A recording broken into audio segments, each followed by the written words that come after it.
Dito lang po tayo sa ating mga ginagawa. So ito pala yung mga trigger mechanism natin mga kaspiro. So ito po is lahat po is meron ng order. So ikakabit po natin sa ating mga spear gun. Then ito naman po yung flapper natin. So ginagawa po. So bapping na lang kulang nito. So ito po yung example ng flapper natin.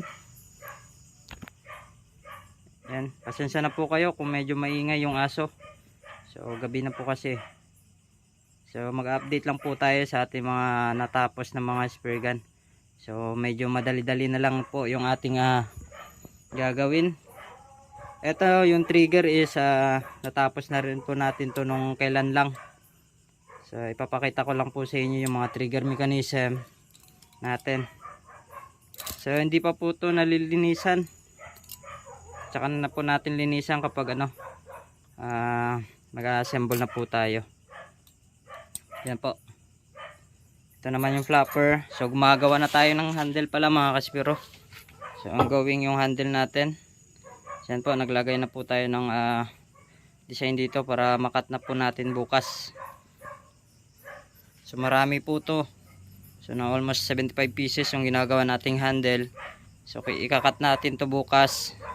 Pali yung ginamit nating wood is Molabi wood. So yan po.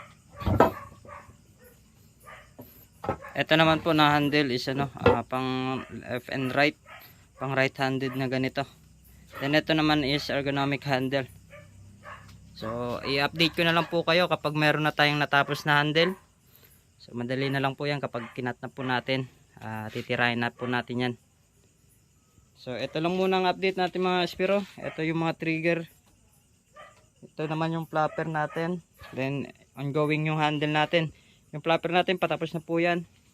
Then yung shafting natin, siguro bukas ko na ipapakita. Kasi madilim na po dito sa ating shop. Yan. So nagpahinga po tayo kanina. So ngayon lang po tayo nakapag-update. Then ito naman po pala yung mga body. Yan po. So madilim na po. That's why na wala po tayong ilaw dito sa shop. Kasi pinapatay po natin. So na pa natin papailawin.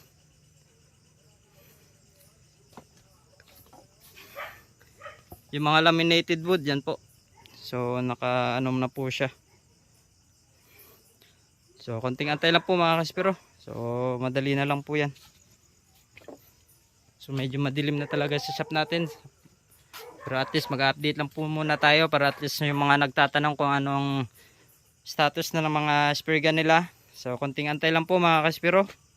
So matatapos din po natin to kapag natapos natin yung handle. Kakabit tayo ng handle sa body. Tsaka tayo magdi-design ng mga sa body nyo. Yan po.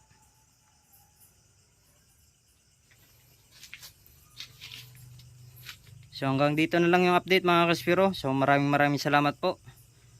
So mag-update ulit po tayo kapag meron na tayong natapos na mga handle. So hanggang dito na lang. Dive safe po.